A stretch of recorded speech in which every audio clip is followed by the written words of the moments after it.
doing well. As you can see, I've got a friend this morning. Her name is Christina, for the ones that don't know Christina, and she's going to help me with my lesson this morning. Christina, are you ready? Yes, very much so. Awesome. So quickly tell me, if you look at my two things on my table, what is this? Cotton wool. Oh, well done. And what is this? A rock.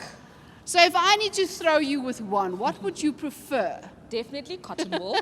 Because rocks will really hurt, and we don't throw rocks. So don't even try this at home. So Christina, if I need to ask you, which one is softer? Cotton wool is softer. Okay, and which one is harder? A rock. Can't even squish it. Okay, and we already said we would rather be thrown with a cotton wool if we need to throw something.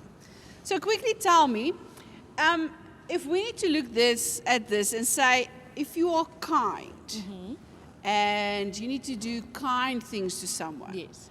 what is kind words? Thank you. Okay. Please, may I, and I love you. Okay, and if you need to say non-kind words? You're ugly.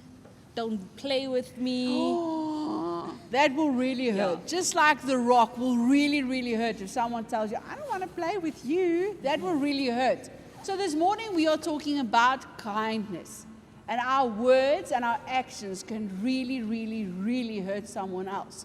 And I've got an awesome story in the Bible that I want to quickly show you. And it's about Jesus and Zacchaeus, where Jesus meets Zacchaeus. And he was not the popular person in the group.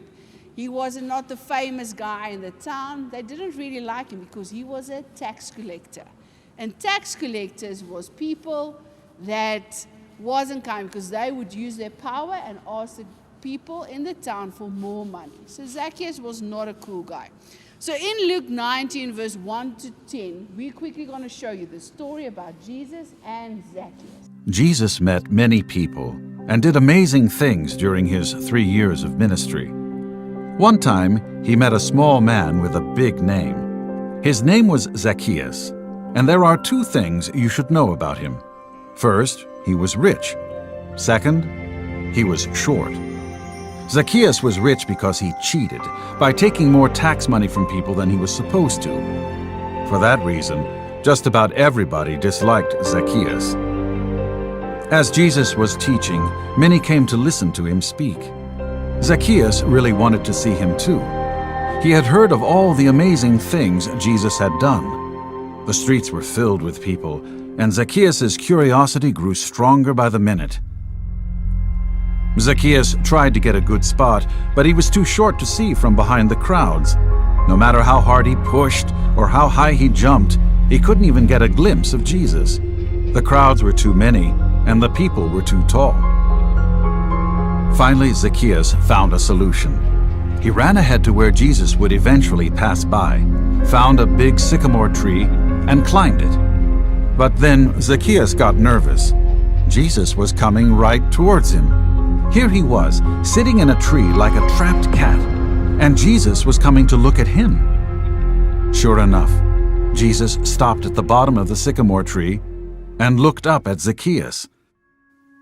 Jesus smiled at Zacchaeus and said, "Zacchaeus, hurry and come down, for I must stay at your house today."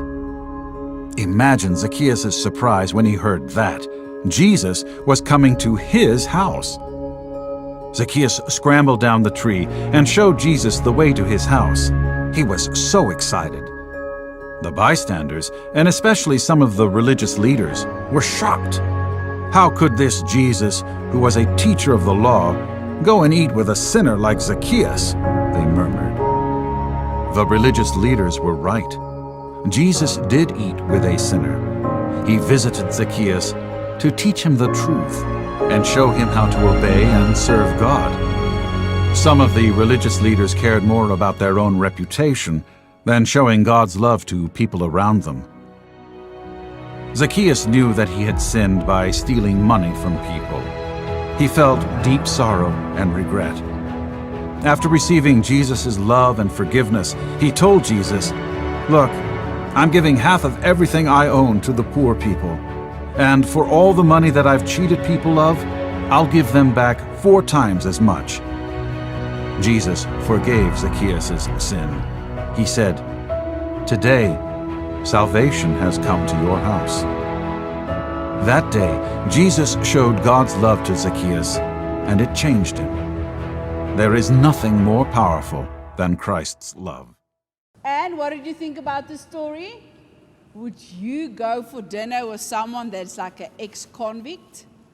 Or would you go to supper with someone that is the real scallum in your school? No, I won't. Will you, Christina? Not at all. Because he's bad, and I don't want bad people around me. Christina will also not like bad people around her. But what did Jesus do? Jesus was kind. Jesus said, "You know what, Zacchaeus, I want to have supper with you tonight." And I think for Zacchaeus, it was like, wow, there's someone that is kind to me. There's someone that really wants to actually spend time with me. And if we need to look at Jesus, and we always say we need to be like Jesus, then I and Christina and you need to start to act like Jesus and be kind to one another. So the next time you go to your school, whenever that would be, maybe be kind to the kids that is ugly. Maybe be kind to the teacher that's really, really, really strict and always have someone to fight with. Maybe we need to be kinder to our brothers and sisters that's going through a difficult time. So Christina, do you know of a cool verse that's in the Bible that talks about kindness? Yes, I most definitely do. In Okay. Ephesians 4, verse 32, there's a verse that says, "Be kind to one another." So this week you need to remember Ephesians 4 verse 32 that says, Be kind to one another. be kind to one another. Because that is what God wants. Jesus was kind to the people on this earth, and we need to be more and more like Jesus. So be kind this week, guys. We are excited to see you next week. Have an awesome, awesome week. And remember, be kind. Bye.